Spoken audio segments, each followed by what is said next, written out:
नमस्कार, मेरा नाम है क्रिश और सबसे पहले मैं आपका स्वागत करता हूँ इस यूट्यूब चैनल पर जिसका नाम है ट्रू हॉरर स्टोरी टेलर। एक बार फिर से आज मैं आपके लिए लेकर आ गया हूँ एक नई और सच्ची हॉरर स्टोरी। आज मैं आपको जो कहानी सुनाने वाला हूँ, इस कहानी में जिन लोगों का मैं जिक्र करूँगा उन्होंने एक गाँव की अपनी शादी अटेंड करी थी और उस शादी में इनके साथ कुछ ऐसी भयानक घटनाएँ हुई जो कि इनकी पूरी ज़िंदगी को एक किस्सा दे गई। कहानी को पूरा सुने, मुझे पूरी उम्मीद है आपको ये कहानी ज़रूर पसंद आएगी। तो बिना ज़्यादा बातें करते हुए आज की इस कहानी को हम शुरू करते हैं। कहानी की शुरुआत होती है रवि और राकेश नाम के दो दोस्तों के साथ, जो कि एक दूसरे के दूर के रिश्तेदार भी लगते थे। इन दोनों का ही कनेक्शन इनके गांव से था। दोनों ही अपने गांव में शादियां या फंक्शन अटेंड करने के लिए जाया करते थे। मतलब ये उस चीज़ को इग्नोर नहीं करते थे कि यार गांव की शादी है क्यों जाएं, इस चीज़ को इग्नोर नहीं करते थे। ये छोटे से छोटे फंक्शन में भी अपने गांव में पहुंच जाते थे। काफ़ी अच्छा अटैचमेंट था इनका अपने गांव से।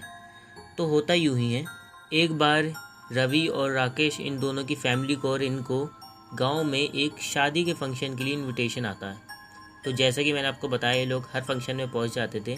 तो इसी तरह से ये लोग इस फंक्शन में भी अपने गांव में पहुंच जाते हैं, रवि और राकेश। रात के टाइम में शादी रखी गई थी, तो ये रात को नॉर्मल शादी को अटेंड करने लगते हैं। 8 साढ़े 8 बजे का टाइम होता है शादी अटेंड करते करते। तभी इनके दिमाग में क्या आती है यार कि शादी तो अटेंड होती ही रहेगी। काफ़ी समय बाद ये लोग गाँव में गए थे अपने, तो ये सोचते हैं कि यार ऐसा करते हैं, घूम लेते हैं थोड़ा गाँव। रात के समय में बहुत समय से देखा भी नहीं है गाँव कैसा होता है, आज घूम लेते हैं रात के समय में। तो ये क्या करते हैं, रवि और राकेश दोनों ही टहलने निकल जाते हैं। अब टहलते टहलते रास्ते में ही ये जो इन दोनों में से जो रवि था, इसे टॉयलेट लग जाती है। तो ये राकेश से कहता है कि भाई मुझे आए टॉयलेट आ रही, तो मैं ज़रा साइड में टॉयलेट करने जा रहा हूँ, तू यहीं खड़ा रहे। तभी राकेश भी कहता है कि अच्छा तुझे आ रही है तो ऐसा करते हैं, मैं भी चल रहा हूँ, मैं भी कर लूँगा। तो ये दोनों साइड में टॉयलेट करने निकल जाते हैं। अब ये लोग इस चीज़ पे ध्यान नहीं देते कि जहाँ ये लोग टॉयलेट कर रहे थे वही पास में पीपल का पेड़ था और उसकी जटाएँ जहाँ ये लोग टॉयलेट कर रहे थे वहाँ तक आ रही थी। ये लोग वैसे तो ऊपरी चीज़ों में सब में मानते थे इन चीज़ों में, मगर उस समय इन्होंने इस चीज़ का ध्यान नहीं करा और वहाँ टॉयलेट कर दी। बस वहीं से इनका खेल शुरू हो गया। तभी जब इन लोगों ने टॉयलेट करी, उसके बाद में जब ये लोग थोड़े आगे बढ़ते हैं, तभी इन्हें रास्ते में एक आदमी की आवाज़ सुनाई देती है इनके पीछे से। वो आदमी इनसे कहता है, अरे भाई साहब, अरे ज़रा सुनो, भाई साहब ज़रा सुनो। ऐसा करके 2 बार इन्हें आवाज़ देता है रवि राकेश को। तो ये लोग पलट के देखते हैं, तो इन्हें वही जगह दिखती है जहाँ इन लोगों ने टॉयलेट करी होती है। वहीं एक आदमी खड़ा होता है। अब ये लोग उसके पास जाते हैं, पूछते हैं कि भाई क्या कह रहे हो, क्या हो गया। तो कहता है भाई साहब भूख लग रही है, कुछ खिला दो। तो वो आदमी रवि राकेश कहते हैं, अरे क्या कह रहे हो, समझ में नहीं आया। तो कहता है भाई साहब भूख लग रही है, कुछ खिला दो। अब रवि और राकेश उसे देखते हैं कि ऐसी सुनसान सड़क में ऐसा आदमी खड़ा हुआ और खाना मांग रहा है। तो ये लोग सोचते हैं शायद पागल है। ये लोग वापस मुड़ने लगते हैं। तभी वो फिर कहता है, अरे भाई साहब, अरे सुनो तो सही, कहाँ जा रहे हो, यार भूख लग रही है, कुछ खिला दो, कुछ बहुत समय से खाया नहीं हमने। तो इस बात को सुनने के बाद जो रवि था वो उससे कहता है, अरे खाना है तो यहाँ पार्टी वार्टी हो रही है, तुम फंक्शन से ही आए हो क्या। अब उस आदमी जो था उसके कपड़े भी थोड़े ख़राब नहीं थे। तो रवि ये सोचता है कि शायद ये फंक्शन से आया है, कोई पगला है जो ऐसी बातें कर रहा है, फंक्शन का ये कोई। क्योंकि उसके कपड़े बुरे नहीं थे, मतलब बहुत ज़्यादा ख़राब नहीं थे, ऐसे लग रहे थे जैसे आप फंक्शन में चल जाते उसके कपड़े। इसमें के कपड़े थे उसके, मगर हरकतें थोड़ी अजीब सी थी। तो रवि कहता है कि अरे फंक्शन से आए हो क्या, फंक्शन में ही जाके खा लो ना, हमसे क्या मांग रहे हो। तो वो कहता है आदमी, अरे भाई साहब, अरे हम जा ना सकते तुम्हारी बगैर, तुम्हारी परमिशन से ही हम चल सकते हैं, फंक्शन में ही चलेंगे, हमें खाना खिला दो, भूख लग रही है बहुत समय से, और ये मेरा बेटा भी भूखा है और मेरी बीवी भी। अब ये लोग इधर से थोड़ा आंखें मीच के देखते, तो ये देखते हैं पीछे एक औरत खड़ी होती है, इसी की जैसी, जैसे मतलब फंक्शन से आई हो वो भी उसी जैसी। तो ये लोग सोचते हैं कि अरे ये यहाँ कहाँ से आ गई एकदम से। तो इनमें से राकेश से पूछता है, अरे ये कहाँ से आ गई एकदम से। तभी जब राकेश ये बात पूछता है उससे आदमी से, तभी एक बच्चा जो रवि है उसकी पैंट खींचने लगता है। तो वो आदमी कहता है कि देखो ये मेरा बेटा है, मेरी बीवी है, इन्हें भी भूख लग रही है और इन्हें भी खिलवा दो, तुम्हारी मर्जी होगी तो ही हम चल पाएंगे, और हमें कुछ खिला दो वरना हम तुम्हारे पीछे ना छोड़ेंगे। ये बातें चल ही रही थी। अब सुनिए आप क्या होता है। इन्हीं बातों के बीच में ये जो राकेश था, इसकी नज़र पड़ती है वो जो आदमी था उसके पैरों पर। अब वो देख के हैरान हो जाता है। ये जो आदमी था, इसके पैर उल्टे थे, एड़ियाँ दिख रही थी। एकदम से वो थोड़ा राकेश घबरा जाता है। चिल्लाता नहीं है, क्योंकि ये लोग जो थे ये थे गांव के लोग। मैं आपको बताऊं, गांव के लोग शहरी लोगों से बहुत कई ज़्यादा गुना मजबूत होते हैं और हिम्मत वाले होते हैं। शहरी लोग जैसे नहीं होते। तो राकेश ये सब देखने के बाद एकदम से चिल्लाता नहीं है। अब वो आदमी के जैसे ही पैर देखता है राकेश, और उसकी निगाह तुरंत एकदम से पड़ती कि औरत के पैर भी देखूं, तो उसके पैर भी उल्टे होते हैं। अब उसकी निगाह पड़ती उस बच्चे के पैरों पर, बच्चे के पैर भी उल्टे होते हैं। ऐसा कहने के बाद राकेश बहुत शांत हो जाता है। रवि वही कह रहा होता है कि तुम्हें चाहना है पार्टी में तो खुद चले जाओ, और ये और वो कहने लगता है रवि। तभी अचानक से जो राकेश है वो रवि को इशारा करता है, इनके पैर देख, इनके पैर देख। शुरू में तो रवि समझता नहीं है, लेकिन बाद में वो पैर देखता है तो वो भी देखता है, अरे इनके पैर उल्टे, और हम यहाँ रात को सुनसान सड़क में खड़े हुए और इनके पैर उल्टे, ये कहाँ से लग गए हमारे पीछे। वो भी नहीं चिल्लाता। अब जब ये दोनों लोग पहचान गए थे कि वो आत्माएं हैं, तब एकदम से वो जो आदमी मिला था इन्हें, रवि राकेश को, वो बोलता है, देखो भाई साहब, तुम हमें पहचान तो गए हो, अब हमें कुछ खिला दो। हमारे को जो पार्टी में जो है, जहाँ भी तुम लोग कह रहे हो वहाँ कुछ खिलवा दो, तभी हम तुम्हारा पीछे छोड़ेंगे, वरना हम ना जाएंगे तुम्हारे पास से। हम तुम्हारे साथ हमेशा रहेंगे। और ऐसा कहने के बाद क्या होता है मैं आपको बताऊँ। ये जो बच्चा था ये एकदम से जो रवि है उसके कंधे पे चढ़ जाता है, ऐसा कहने के बाद। और वो आदमी कहता है कि अब हम तुम्हारा पीछा ना छोड़ेंगे। एकदम से वो आदमी तुरंत जो राकेश था उसके कंधे पे चढ़ जाता है। वो औरत उस जो आदमी था उसके कंधे पे चढ़ जाती है। मतलब कि राकेश के ऊपर दो बैठे हुए थे, और जो रवि था उसके ऊपर बच्चा बैठा हुआ था। अब इन्हें वजन तो लगता है, मगर ऐसा नहीं लगता कि ये लोग गिर जाएंगे। अब ये लोग बहुत बुरी तरीके से उस समय सहम गए थे कि कौन सी आत्माएं हैं। और बताऊं मैं आपको, इसके साथ साथ एक बात और बताऊं कि जो जब बैठे उनके ऊपर तो एड़ियाँ लग रही थी। जहाँ पैर आने चाहिए थे किसी के कंधे पे बैठने के बाद, वहाँ एड़ियाँ टकरा रही थी। अब इन लोगों की बुरी तरीके से हवा खराब हो रही थी। कंधों पे वजन लग रहा था, मगर इतना नहीं कि गिर जाएं। और वो ऊपर कंधे पे बैठने के बाद इनके यही कह रहे थे कि हमें खाना खिला दो, और तुम जब तक हम तुम्हारा पीछा नहीं छोड़ेंगे, हमें खाना खिला दो। अब ये लोग घबराए हुए से, सहमे हुए से कहते हैं कि ठीक है, हम तुम्हें खाना खिला देंगे, ऐसा कहते हैं ये लोग। उसके बाद में ये लोग पार्टी में आते हैं, वैसे ही ये सोचते हुए कि इनके कंधों पे वजन है। मगर पार्टी में किसी को भी इनके पर ध्यान ही नहीं जाता है। कोई इनसे कुछ पूछने की कोशिश ही नहीं करता। ये लोग झुके झुके जाते हैं पार्टी में। किसी को भी वो जो आदमी और बच्चे थे, वो पूरी शादी में, पूरी पार्टी में किसी को नहीं दिख रहे थे। वो केवल इन्हीं को इनके कंधे पे वज़न महसूस हो रहा था। ये लोग वहाँ पार्टी में पहुँचते हैं। जब ये लोग खाने के पास पहुँचते हैं, तभी इन लोगों को एकदम से झटका लगता है।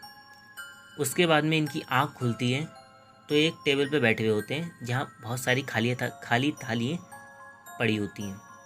अब क्या होता है, ये लोग जब अपने सामने रखी खाली थालियाँ देखते हैं तो ये लोग सोचते हैं कि शायद वो जो आत्माएं थीं, उन्होंने हमारे शरीर में आकर के खाना खाया और फिर वो चली गई। और उसके बाद में इनके साथ एक चीज़ और होती है, इनका पेट बिल्कुल भरा हुआ हो जाता है, जैसे इन्होंने बहुत खाना खाया हो, बहुत ज़्यादा। जब ये लोग इधर उधर देखते हैं आसपास के लोगों को, तो वो उनमें से एक आध आदमी इन्हें देख रहा होता है। ये लोग पूछते हैं कि क्या हो गया, उस आदमी से पूछते हैं क्या हो गया। तो आदमी कहता है, अरे भाई साहब, इतना कैसे खा लिया तुमने? इतना तो एक आदमी की बस की बात ही नहीं खाने की, तुमने कैसे खा लिया? तो वो आदमी जब ऐसा पूछता है तो ये लोग उस आदमी को और वहाँ पे बैठे हुए जितने उनके रिलेटिव थे, उन्हें सारा किस्सा अपना बताते थे कि उनके साथ क्या क्या घटित हुआ। अब इसके साथ साथ ये लोग ये भी कहते कि आपने हम पे ध्यान नहीं दिया, हम लोग कंधे झुकाए झुकाए आ रहे थे कि हमारे कंधों वजन तक कोई हमसे पूछ ही नहीं रहा था कुछ।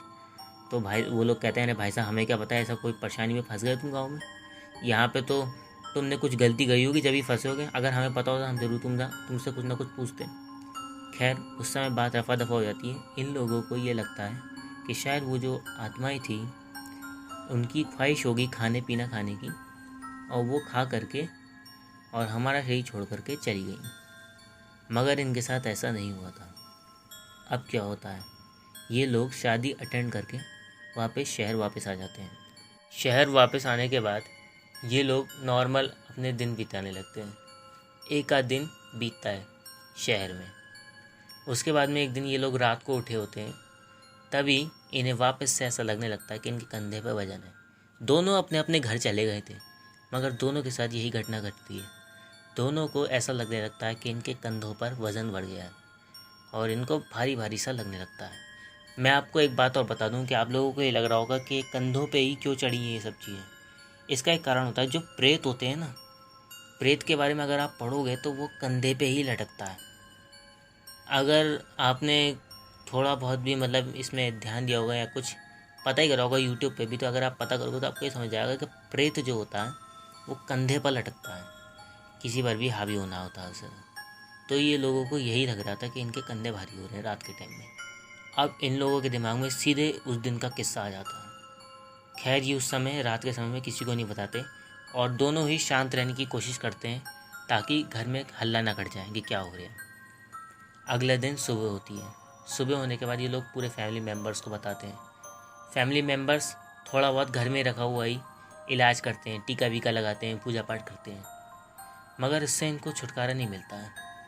असल में क्या हो रहा था इनके साथ, जो आत्माएं इनके पीछे लगी थी वो केवल अपना, जैसे इन्हें इनके शरीर में उन्हें खाना खाना था या कोई भी ख्वाहिश पूरी करनी थी, ये तभी इन पर हावी होती थी और उसके बाद में उसी स्टेट में ला करके इन्हें वापस छोड़ देती थी ताकि कोई शक ना हो। अब ये लोग पूरे समय तो रहती नहीं थी इनके शरीर में वो आत्माएं, तो जब भी ये लोग पूजा पाठ कुछ भी करते थे तो उससे कोई फ़र्क नहीं पड़ता था। वो आत्माएं कुछ समय बाद फिर वापस आ जाती थी इनके पास। अब क्या होता है, ये लोग एक दूसरे से इस बात का जिक्र करते हैं, दोनों ही राकेश और रवि एक दूसरे से जिक्र करते हैं। अब दोनों को लगने लगता है कि शायद हम कभी छूटे नहीं हैं, शायद उस चीज़ से हम लोग फंसे हुए हैं।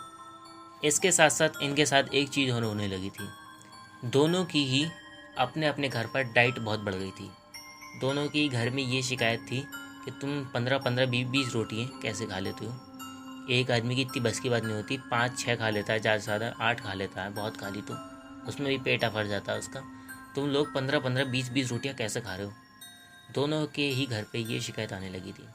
कहानी से हटकर थोड़ा एक बात मैं आपको और बता दूं कि अगर आपको इस चीज़ को जानना है कि किसी पे कोई भूत प्रेत है या कोई आत्मा है, तो वो अपने खाने की इच्छा ज़रूर पूरा करती है इंसानी शरीर में आने के बाद। इंसानी शरीर में आने के बाद तो वो जो आदमी जिस पर भी वो हावी होती हैं उसकी डाइट अचानक से बहुत बढ़ जाती है। यह आप लोग हमेशा से नोटिस कर लेना, ऐसा ज़रूर होता है। खैर अपनी कहानी की तरफ बढ़ते हैं। तो इन लोगों के फैमिली वालों को ऐसा लगने लगता है कि इनकी डाइट बहुत बढ़ गई है कुछ समय से। अब ये सब बातें तो इनको ध्यान में आई रही थी कि सब लोग कह रहे हैं खाने की डाइट बहुत बढ़ गई है और शायद हम उस चीज़ से अभी तक निकले नहीं हैं।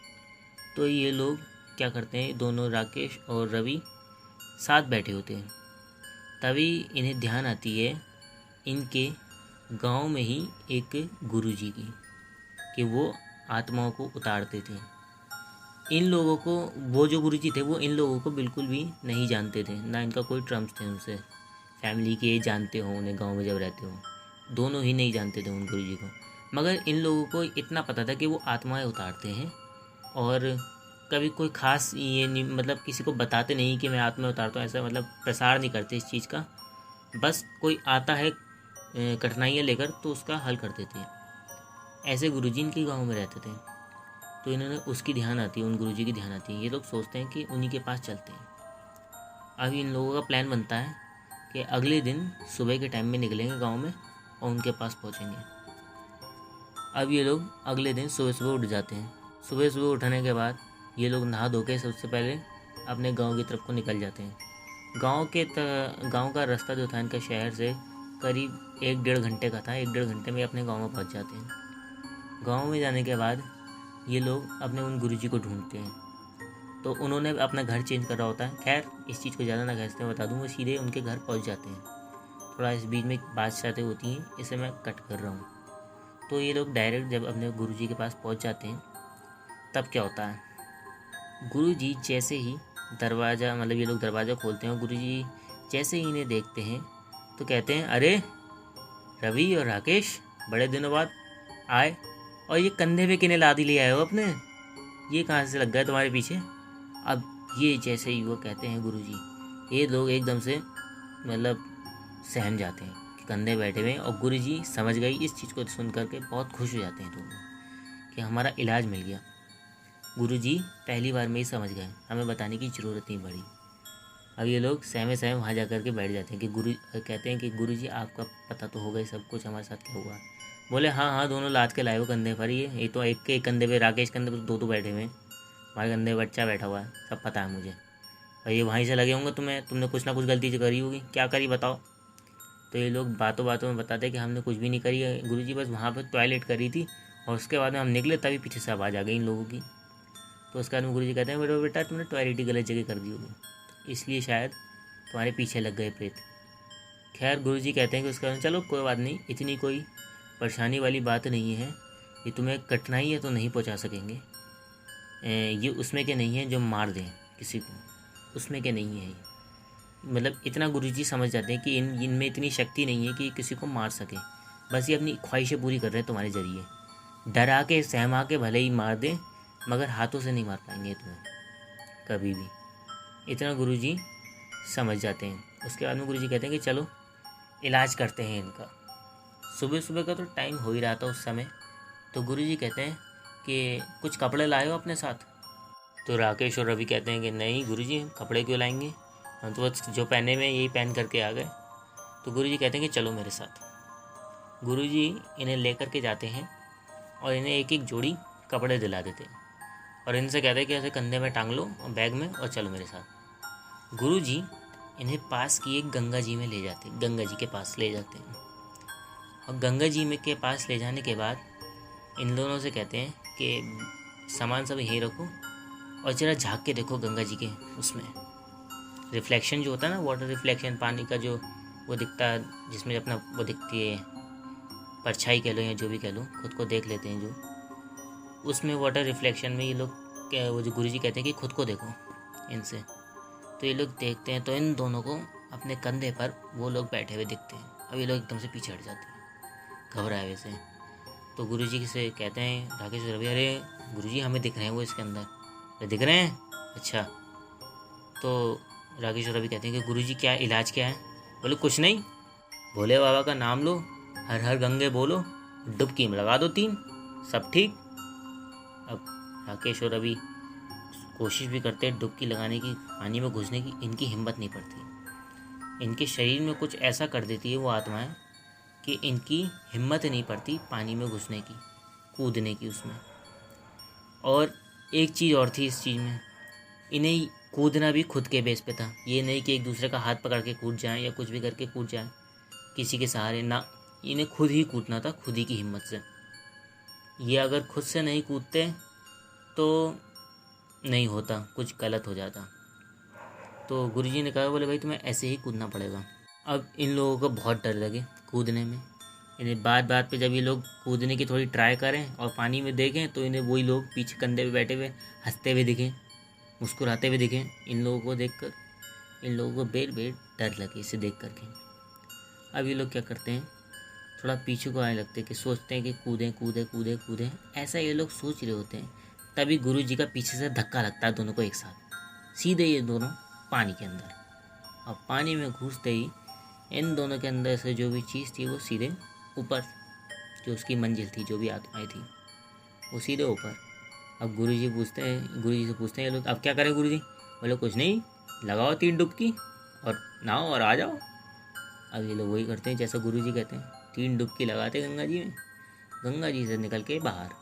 इन दोनों को एकदम से जैसे ही बाहर निकलते हैं इन लोगों का सर हल्का सा घूमता है, और जैसे बहुत दिनों के बाद कुछ अच्छा लगा हुआ माथे में, सर में।